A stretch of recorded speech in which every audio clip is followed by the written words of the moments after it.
E que falta que faz um S num comunicado de um banco central.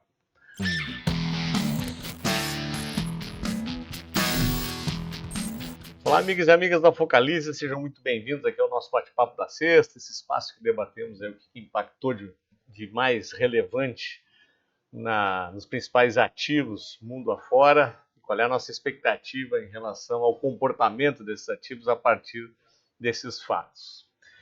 Já não é novidade para vocês, eu sempre começo dessa forma, tem Aposentado Rico, episódio 34 à disposição de vocês, já está em todas as plataformas. Esse episódio ficou muito legal, a gente tratou de emoções versus investimentos, como as emoções impactam pelo bem e pelo mal. Então, imperdível, vai lá, se gostaram, me escrevam, deem sua opinião. Não esqueçam de continuar sugerindo temas para os próximos episódios. Muito bem. E que falta que faz um S num comunicado de um banco central? Pois todo mundo estava na expectativa da baixa de taxa de juros dessa última quarta-feira aqui no Brasil. O 0,5% já estava precificado, anunciado, não tinha nenhuma novidade nisso.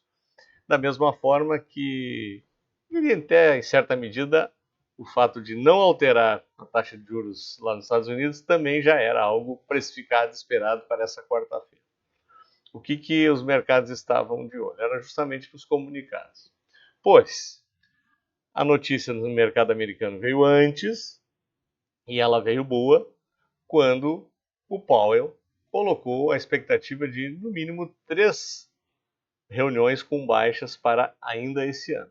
Não determinou quando, aí já começam novamente as apostas para maio, para junho, para julho. Inclusive na bolsa de apostas ainda maio está muito baixo. Então significa que o mercado já está jogando mais para frente a possibilidade do início da baixa de juros. Mas foi muito bem-vindo. Já vou mostrar para vocês o comportamento de preços nas bolsas mundiais, inclusive na nossa bolsa aqui.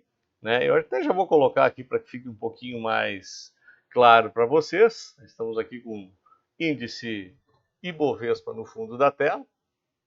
E reparem o que aconteceu com a notícia vindo lá de fora. As bolsas reagiram bem. Só que à noite, quando o Banco Central Brasileiro comunicou o 0,5% e, por consequência, o comunicado que todo mundo esperava que era assim, como é que serão as próximas baixas? Veio só como será a próxima baixa, que é de 0,5%, deixando uma dúvida em relação a partir daí, ou seja, a partir não da próxima, mas daí da subsequente, quanto será a baixa. E aí, evidentemente, que o mercado começa a especular que é uma porta de saída para caso a inflação volte a atormentar, o fiscal volte a atormentar, outros fatos que são ainda inflacionários comecem a não dar a certeza de que nós temos que ir até 9, e os mercados reagiram de forma bastante negativa, contrariando o comportamento dos preços internacionais. Quando eu mostrar as bolsas americanas e europeias, vocês vão já identificar isso. No comportamento, já no preço, na quinta-feira já voltou a cair, e no pregão de hoje, como vocês podem verificar aqui, essa pressão vendedora continuou aqui nos principais ativos. E nossa bolsa segue ainda respeitando o suporte lá dos 126 mil pontos, não foi perdido. Semana passada ele até ameaçou, já na expectativa justamente desse anúncio de baixa de taxa de juros dos Estados Unidos, seguido do que se esperava da nossa, mas não foi o suficiente para manter nossa bolsa na recuperação. E agora estamos aqui num limbo, né?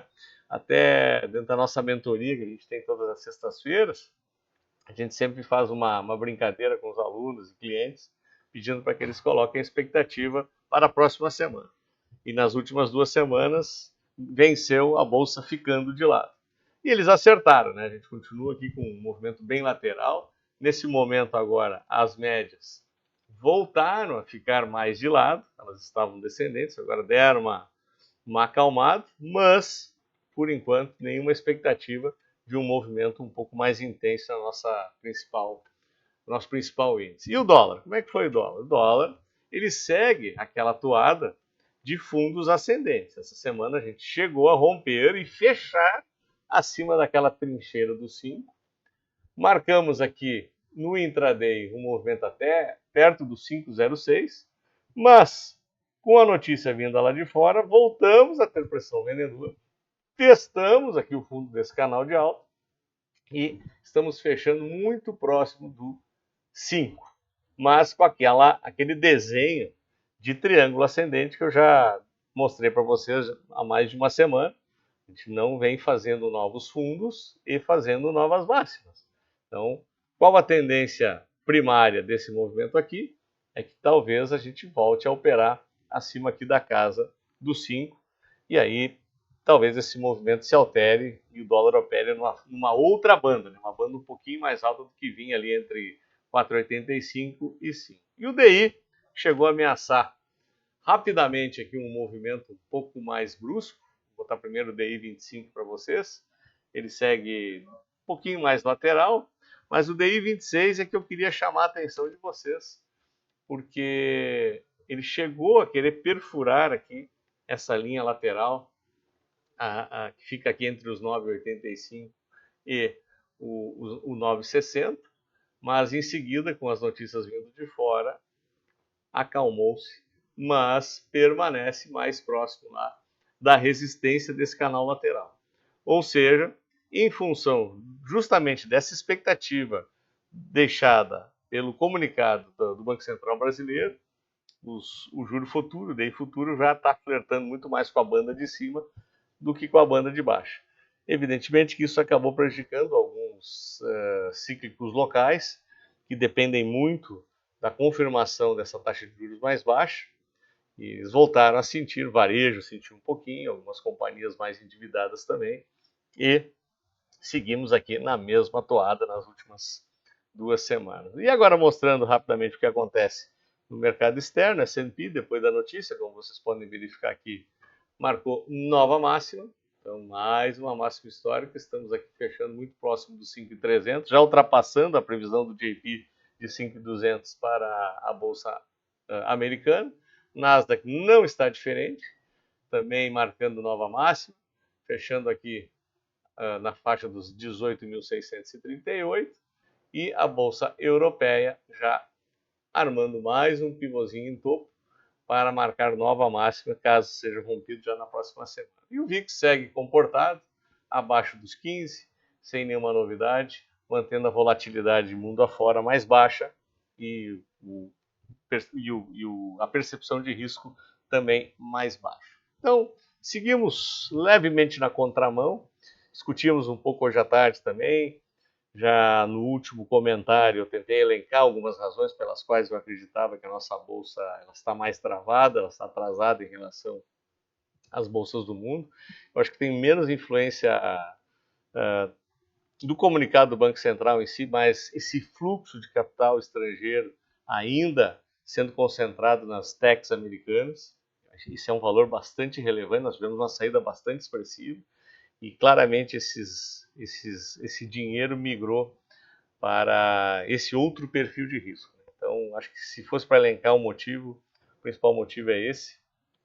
E à medida que a gente tiver alguma melhora, um anúncio de melhora, uma percepção de melhora, esse capital tende a voltar e aí sim a nossa bolsa volta a performar. Mais uma vez, pessoal, Aposentado Rico, episódio 34. Essa semana tivemos uma live muito legal. O Júlio e o Diogo deram uma verdadeira aula de como escolher um ativo dentro de vários critérios que a gente mostrou. Foi uma aula justamente para ensinar esse processo de escolha. O pessoal que esteve presente já saiu com algumas ideias de ativos que podem estar muito interessantes, segundo aqueles fundamentos apresentados na live.